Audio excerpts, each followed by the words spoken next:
Hi friends, ಎಲ್ಲಿಗೂ ಸ್ವಪ್ನ ಉತ್ತರ ಕರ್ನಾಟಕ ವ್ಲಾಗ್ಸ್ಗೆ ಸ್ವಾಗತ. ಇದು ಮಂಗಳವಾರದ ಸಾಯಂಕಾಲದ ವ್ಲಾಗ್ ಆಗಿರುತ್ತೆ. ಹಾಗೆ ಇವತ್ತು ನಮ್ಮ ತಮ್ಮ ಊರಿಗೆ ಹೋಗ್ತಾ ಇದ್ದ. ಅವ್ನು ಬಂದಾಗ ವಿಡಿಯೋ ಮಾಡೋಕ್ಕಾಗಿರಲಿಲ್ಲ, ಹಾಗಾಗಿ ಇವಾಗ ಊರಿಗೆ ಹೋಗ್ತಾ ಇದ್ದ. ಅವರ ಅಂತ ಪೂಜೆನೂ ಮಾಡಿಬಿಟ್ಟು ನನ್ನ ಮಕ್ಕಳು ಕೂಡ ಎದ್ದಿದ್ಲು. ಹಾಗೆ ಅವಳಿಗೆ ಒಂದು ಸ್ವಲ್ಪ ಊಟ ಮಾಡಿಸ್ದೆ. ಹಾಗೆ ಇವತ್ತು ಮಸಾಲೆ ರೈಸ್ ಮಾಡಿದ್ದೆ. ಅದರ ರೆಸಿಪಿನೂ ನಿಮ್ಮ ಮುಂದೆ ಹೇಳ್ತಾ ಇದ್ದೀನಿ. ಹಾಗೆ ನನ್ನ ವಿಡಿಯೋನ ಕೊನೆವರೆಗೂ ನೋಡಿ. ಹಾಗೆ ನನ್ನ ತಮ್ಮ ಊರಿಗೆ ಹೋಗ್ತಾ ಇದ್ನಲ್ಲ, ಚಪಾತಿ ಮತ್ತು ಮಸಾಲೆ ರೈಸು ಬುತ್ತಿ ಕಟ್ಟಿದ್ದೆ ಗಾಡೀಲಿ ಊಟ ಮಾಡೋಕ್ಕೆ. ಹಾಗೆ ಚಪಾತಿಗೆ ಅಗಸೆ ಚಟ್ನಿ, ಅದು ನಮ್ಮ ಕಡೆ ಫೇಮಸ್ಸು ಉತ್ತರ ಕರ್ನಾಟಕದಲ್ಲಿ. ಅಗಸೆ ಚಟ್ನಿ ಮತ್ತು ಮಸಾಲೆ ರೈಸು ಡಬ್ಬಿ ಕಟ್ಟಿ ಅವನಿಗೂ ಕೂಡ ರೆಡಿ ಮಾಡಿದೆ.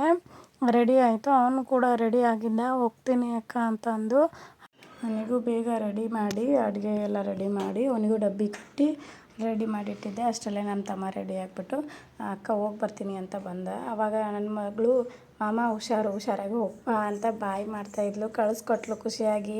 ಹೋಟೆಲ್ ಶೈಲಿಯಲ್ಲಿ ಮಸಾಲೆ ರೈಸ್ನ ಹೇಗೆ ಮನೆಯಲ್ಲಿ ಮಾಡ್ಬೋದು ಅಂತ ಈ ರೆಸಿಪಿನ ನೀವು ಮನೇಲಿ ಒಮ್ಮೆ ಟ್ರೈ ಮಾಡಿ ನೋಡಿ. ಅದಕ್ಕೆ ಬೇಕಾಗಿರುವಂಥ ಸಾಮಗ್ರಿಗಳು: ನಾನಿಲ್ಲಿ ಒಂದು ಗ್ಲಾಸ್ ಅಷ್ಟು ಅಕ್ಕಿನ ನೆನೆ ಹಾಕ್ಕೊಂಡಿದ್ದೀನಿ. ನಿಮ್ಗೆ ಎಷ್ಟು ಬೇಕೋ ಅಷ್ಟು ಅಕ್ಕಿನ ನೆನೆ ಹಾಕ್ಕೊಳ್ರಿ. ಹಾಗೆ ಅದಕ್ಕೆ ಬೇಕಾಗಿರುವಂಥ ತರಕಾರಿ: ಈರುಳ್ಳಿ, ಟೊಮೆಟೊ, ಶುಂಠಿ, ಮೆಣಸಿನ್ಕಾಯಿ, ಕೊಬ್ಬರಿ ಮತ್ತು ಗಜ್ಜರಿ, ಕ್ಯಾರೆಟು, ಬೀನ್ಸು, ಕೊತ್ತಂಬರಿ, ಆಲೂಗಡ್ಡೆ ಇಷ್ಟನ್ನ ಹೆಚ್ಚಿಟ್ಕೊಂಡಿದ್ದೀನಿ.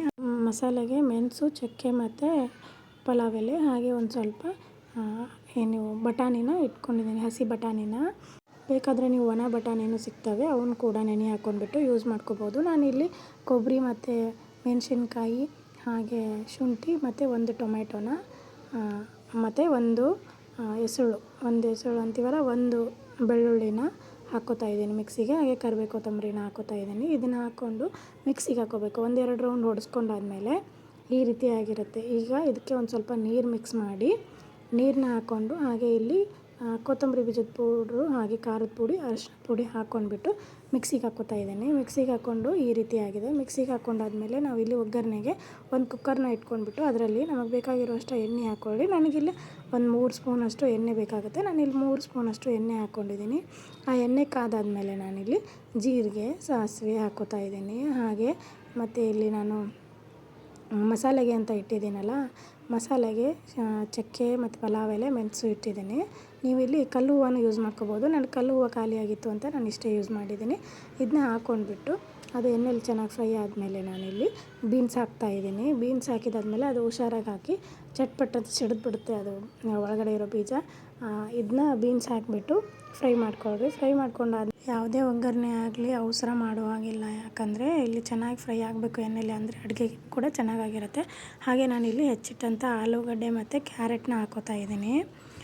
ನಾನಿಲ್ಲಿ ಕ್ಯಾರೆಟ್ ಹೆಚ್ಚಾಗಿ ಹಾಕ್ಕೊಂಡಿದ್ದೀನಿ. ನಿಮಗೆ ಬೇಕಾದಷ್ಟು ತರಕಾರಿನ ಹಾಕೋಬೋದು. ನಾನಿಲ್ಲಿಗೆ ಎದಕ್ಕಪ್ಪ ಅಂತಂದರೆ ನನ್ನ ಮಗಳಿಗೆ ತರಕಾರಿಲಿ ಆಲೂಗಡ್ಡೆ ಮತ್ತು ಕ್ಯಾರೆಟ್ ಇಷ್ಟ, ಹಾಗಾಗಿ ಅದನ್ನ ಹೆಚ್ಚು ಹಾಕ್ಕೊಂಡಿದ್ದೀನಿ. ಅವಳು ಕೂಡ ತರಕಾರಿನ ಆರಿಸ್ಕೊಂಡು ತಿಂತಾಳೆ, ಹಾಗಾಗಿ ಅದನ್ನ ಹೆಚ್ಚು ಮುಂದೆ ಮಾಡಿ ಹಾಕಿದ್ದೀನಿ. ಮುಂದೆ ಮಾಡಿ ಅಂದರೆ ಹೆಚ್ಚಾಗಿ ಹಾಕಿದ್ದೀನಿ. ಇದನ್ನ ಕ್ಯಾರೆಟ್ ಮತ್ತು ಆಲೂಗಡ್ಡೆ ಹಾಕ್ಕೊಂಡು ಚೆನ್ನಾಗಿ ಸ್ಪೂನಲ್ಲಿ ಫ್ರೈ ಮಾಡ್ಕೋಬೇಕು. ಅದನ್ನ ಹೊರಡಿಸ್ಕೊಂಡಾದ್ಮೇಲೆ ಚೆನ್ನಾಗಿ ಎಣ್ಣೆಲಿ ಫ್ರೈ ಆಗಬೇಕು. ಅದು ಹಸಿ ವಾಸನೆ ಹೋಗಿ ಒಂಥರ ಸ್ಮೆಲ್ ಬರುತ್ತೆ, ಆ ಘಮ ಬರೋವರೆಗೂ ಫ್ರೈ ಮಾಡ್ಕೊಳ್ರಿ.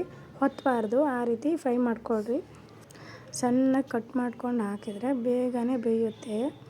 ಈಗ ಎಣ್ಣೆಯಲ್ಲಿ ಬೇಯಿತು. ಹಾಗೆ ಹೆಚ್ಚಿಟ್ಟಂಥ ಈರುಳ್ಳಿನ ಹಾಕ್ಕೋತಾ ಇದ್ದೀನಿ. ಆ ಈರುಳ್ಳಿನ ಹೆಚ್ಚಿಟ್ಟಿರ್ತೀವಲ್ಲ, ಹೆಚ್ಚಿಟ್ಟಾಗ ಬಿಡಿ ಆಗಿರಲ್ಲ, ಅದನ್ನ ಕೈಯಲ್ಲೇ ಬಿಡಿಸ್ಕೊಂಡು ಆ ಒಗ್ಗರಣೆಯಲ್ಲಿ ಹಾಕ್ಕೋಬೇಕು. ಅದನ್ನ ಈರುಳ್ಳಿನೂ ಹಾಕ್ಕೊಂಡ್ಬಿಟ್ಟು ಟೊಮೆಟೊನೂ ಹಾಕ್ಕೋತಾ ಇದ್ದೀನಿ.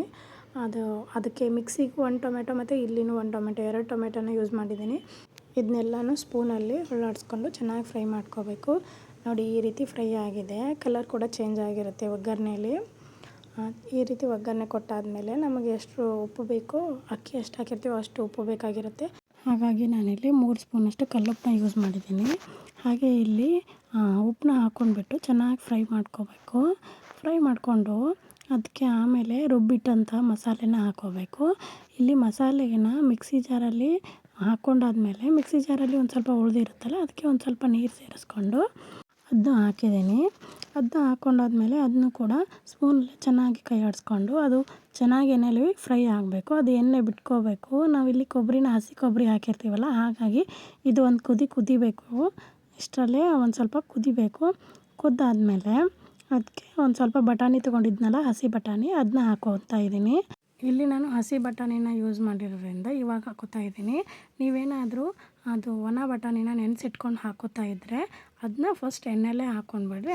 ಅಂದರೆ ಅದು ಎಣ್ಣೆಲೇ ಚೆನ್ನಾಗಿ ಫ್ರೈ ಆಗಿಬಿಡುತ್ತೆ. ಹಾಗಾಗಿ ಇದು ಒಂದು ಸ್ವಲ್ಪ ಕುದೀತು. ಆಮೇಲೆ ನಾನಿಲ್ಲಿ ನೆನೆಸಿಟ್ಟಿದ್ನಲ್ಲ ಆ ಅಕ್ಕಿನ ತೊಗೊಂಡ್ಬಿಟ್ಟು ಚೆನ್ನಾಗಿ ಕೈ ಆಡಿಸ್ಕೊಂಡು ಅದಕ್ಕೆ ಹಾಕೋತಾ ಇದ್ದೀನಿ. ಇವಾಗ ಫಸ್ಟು ನೀರು ಹಾಕೋತೀನಿ. ನೀರು ಹಾಕ್ಕೊಂಡಾದ್ಮೇಲೆ ಎಲ್ಲ ಅಕ್ಕಿನೂ ಹಾಕೋತಾ ಇದ್ದೀನಿ. ಅಕ್ಕಿ ಹಾಕ್ಕೊಂಡು ಸ್ವಲ್ಪ ಅದನ್ನ ಒಂದು ಕುದಿಬೇಕು. ಕೈ ಆಡಿಸ್ಕೊಂಡು ಒಂದು ಕುದ್ದಾದಮೇಲೆ ಅದು ಕೂಡ ಆಮೇಲೆ ನಿಮ್ಗೆ ಎಷ್ಟು ಅಕ್ಕಿಗೆ ನೀರು ಬೇಕಾಗುತ್ತೋ ಅಷ್ಟು ಅಕ್ಕಿ ನೀರಲ್ಲಿ ನೆನೆಸಿಟ್ಟಿರ್ತೀವಲ್ಲ, ಅದಕ್ಕೆ ನೀವು ಇಲ್ಲ ಅಂದರೆ ಎಷ್ಟು ಅಕ್ಕಿ ಹಾಕಿರ್ತೀರೋ ಅಷ್ಟು ಡಬಲ್ ನೀರು ಹಾಕ್ಕೊಳ್ರಿ. ನಾನಿಲ್ಲಿ 1 ಗ್ಲಾಸ್ ಅಕ್ಕಿಗೆ 2 ಗ್ಲಾಸ್ ನೀರು ಹಾಕಿಬಿಟ್ಟು ಕುಕ್ಕರ್ನ ಮುಚ್ತಾ ಇದ್ದೀನಿ. ಮುಚ್ಚಾದ್ಮೇಲೆ ಕುಕ್ಕರ್ ಕೂಡ ವಿಸಿಲ್ ಹೊಡಿತು.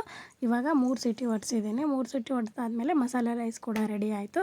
ಇವಾಗ ಹೋಟೆಲ್ ಶೈಲಿಯಲ್ಲಿ ಮಸಾಲೆ ರೈಸ್ ಈ ರೀತಿ ರೆಡಿ ಮಾಡಿದ್ದೀನಿ. ಇದು ಟೇಸ್ಟ್ ಕೂಡ ಸಖತ್ತಾಗಿದೆ. ಇದನ್ನು ನೀವು ಒಮ್ಮೆ ಮನೇಲಿ ಟ್ರೈ ಮಾಡಿ ನೋಡಿ. ಹಾಗೆ ನನ್ನ ಚಾನಲ್ನ ಯಾರು ಸಬ್ಸ್ಕ್ರೈಬ್ ಮಾಡ್ಕೊಂಡಿಲ್ಲ ಪ್ಲೀಸ್ ನನ್ನ ಚಾನಲ್ನ ಸಬ್ಸ್ಕ್ರೈಬ್ ಮಾಡ್ಕೊಳ್ರಿ. Thank you for watching.